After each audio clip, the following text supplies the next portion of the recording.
PingSunday has the exclusive permission of Coach. Please don't upload the video without the permission of Coach YouQi and PingSunday.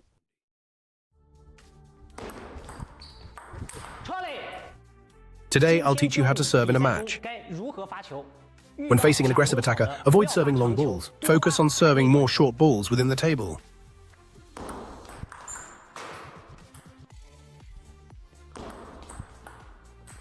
When dealing with players who love to push and control the ball, try to serve more no-spin balls.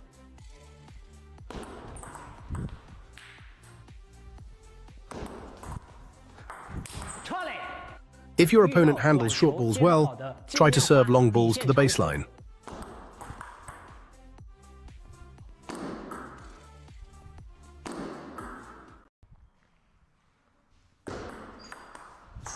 Another penalty shot received. Today, I'll teach you the universal receiving method to help you learn how to receive penalty shots. To receive penalty shots well, you must focus on the moment the opponent makes their shot.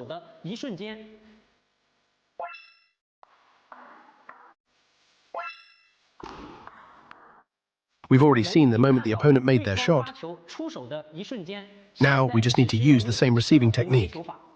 The same receiving technique refers to the area where the opponent's penalty shot makes contact, which is also the area we will use to receive the ball.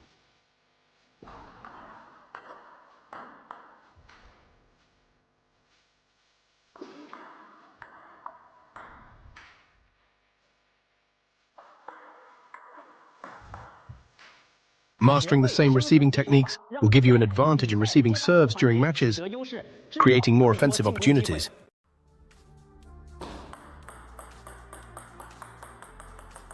Many players struggle with serving without spin during matches. Today, I'll teach you how to put spin on your serve in 3 steps. The first step to adding spin to your serve is don't grip the paddle too tightly, as this makes it difficult for your wrist to rotate, which prevents us from utilizing wrist power. You should hold the paddle relaxed, leaving some space to ensure wrist flexibility. The second step is to use wrist power and friction while serving.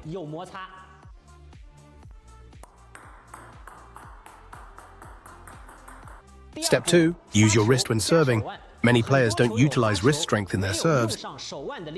They just push the ball when serving, which results in no spin. When serving, you should open your wrist. Opening it adds power and spin.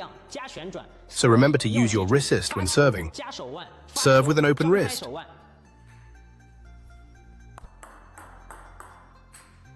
Step 3, breaking. When making contact with the ball, you must have a braking action at the center of your body. Come to a sudden stop. Never swing to the left side of your body. That would be like pushing the ball forward. It's hard to find that moment of friction. Your paddle should be swung to the center of your body. Come to a sudden stop in that moment. Braking. At the same time, your wrist and fingers should tighten around the paddle as you make contact with the ball.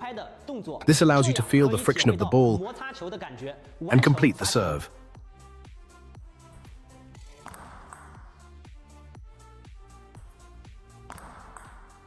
No replay serve method. 1 squatting side top spin. 2 reverse side top spin.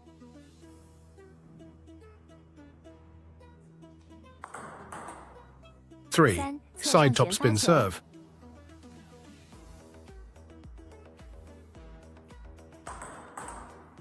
4 hooked forehand top spin serve.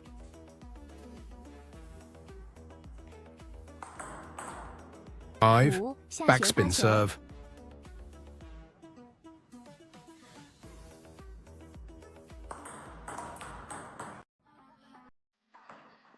'Support Mingjing and Diandian programs.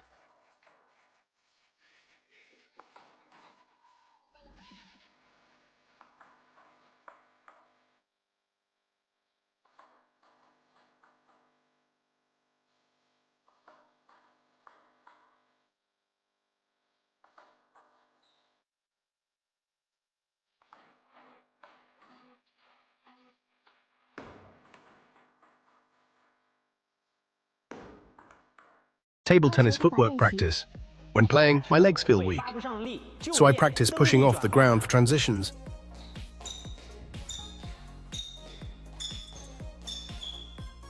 When playing, I can't slide step, so I practice sliding steps while attacking.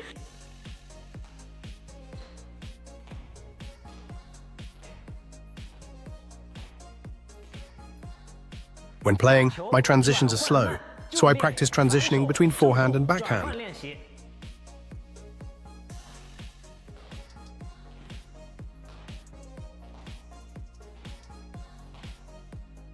When playing, my connections are slow, so I practice backhand side steps.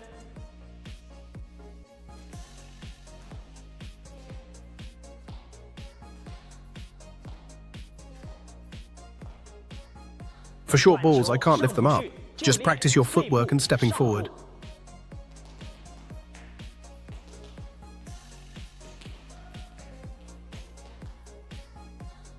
When playing, don't reset. First, practice resetting.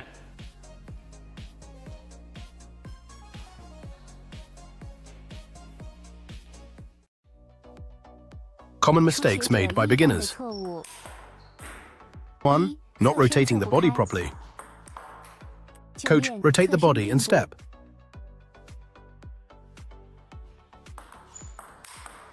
2. Poor reception of long balls.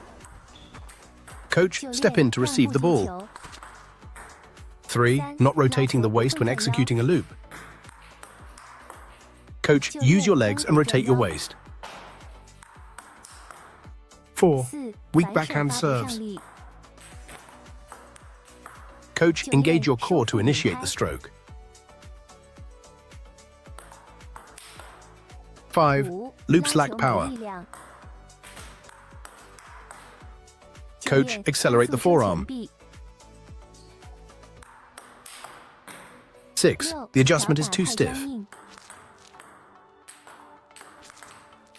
Coach, adjust the wrist and fingers. Mistakes that beginners also make. 1. No friction when looping. Coach, use your wrist and fingers for friction. 2. High center of gravity when looping. Coach, shift your weight onto your right leg. 3. Unable to lift short serves. Coach, step forward with your right leg.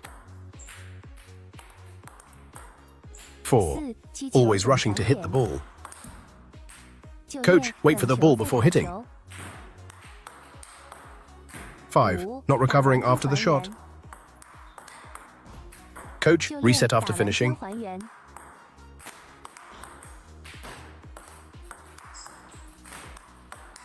6. Lack of focus in power.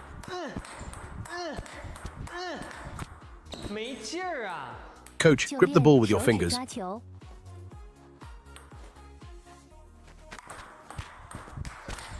Success. A table tennis tip a day. Today I'll teach you the backhand flick. To master the backhand flick, the first step is footwork. To practice the backhand flick well, you need to step forward first. Your right leg should make a forward stepping motion to ensure your body is closer to the ball, which allows for better power generation.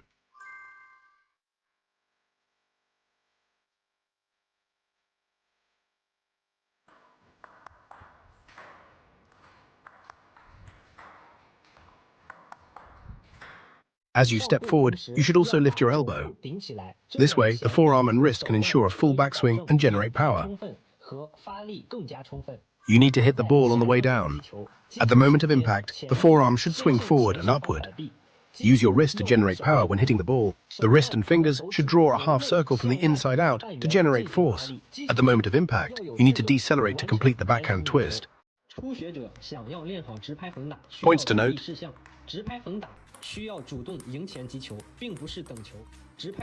Before hitting the ball, the first thing needed is to prepare the swing. It's not hitting the ball. So, before hitting the ball, it is necessary to use both the forearm and wrist to initiate the stroke. Use your forearm to pull your wrist inward towards your body. When hitting the ball, also use your forearm to drive the wrist. Be proactive and step forward to meet the ball. It's not about hitting upwards. At the moment of impact, make sure to keep your wrist stable while hitting. Avoid unnecessary shaking. For advanced players using the pen-hold grip, what needs improvement is footwork. Focus on taking small steps to position yourself for the ball. Never rely on just your hands. You need to learn to coordinate your hands and feet for straight and cross-hitting practice. Read more about table tennis on my blog, PingSunday.com. Get free ebook and coaching advices. See you in the next video.